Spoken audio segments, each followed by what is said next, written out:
Даже те, кто постоянно проживает в поселениях, стараются хотя бы на несколько дней выехать в тундру, поставить чум, отдохнуть от забот, суеты, проблем цивилизации, подышать свежим воздухом и зарядиться энергией на долгую зиму.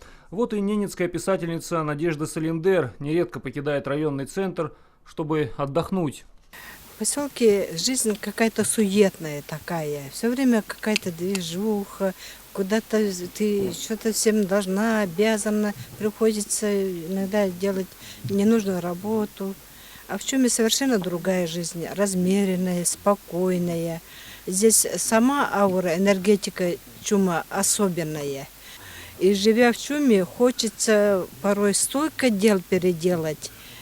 Да и хорошо, просто из-за того, что свежий воздух, цветы, птички поют.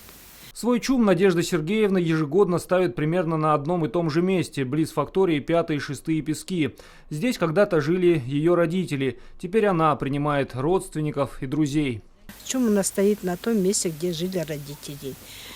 Может быть, спонтанно так получилось, хотя можно в другом месте сделать, но приезжая откуда-то, мои родственники всегда удивляются, да, раньше тут чум ваших родителей стоял, теперь ваш чум тут стоит. Мне это нравится. Мы не можем менять уже свою жизнь на другой мир, цивилизованный, со всеми удобствами. Да, конечно, нелегко, тяжело, чисто физически, но вот этот ритм неспешный, настолько благотворно влияет и на психику, и на здоровье, что мне кажется, что нет лучше жилища, чем наш чум. Пожить в тундре недельку-другую стремятся не только представители старшего поколения ненцев, но и молодежь. Педагог Тазовской школы-интерната Любовь Лапсуй с теплотой вспоминает периоды детства, проведенные с родственниками на природе. Так как родители у меня, папа у меня рыбак, мама из семьи оленевода, и так получилось, что мы, получается, каждый лет с братьями ездили отдыхать и в традиционную, вести, получается, традиционное хозяйство. Как к папе, так и к бабушке ездила. Там, получается, с малого возраста с нами разговаривали на родном языке. И, получается, с самого детства владеем родным языком. И так, получается, поступила, когда в Институт народов Севера, и с владением языка у меня проблем не было.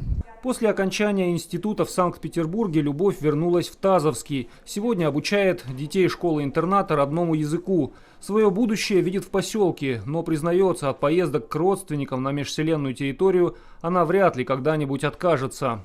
У меня, когда, получается, бывает время поехать к родственникам в тундру, то я с радостью езжу, потому что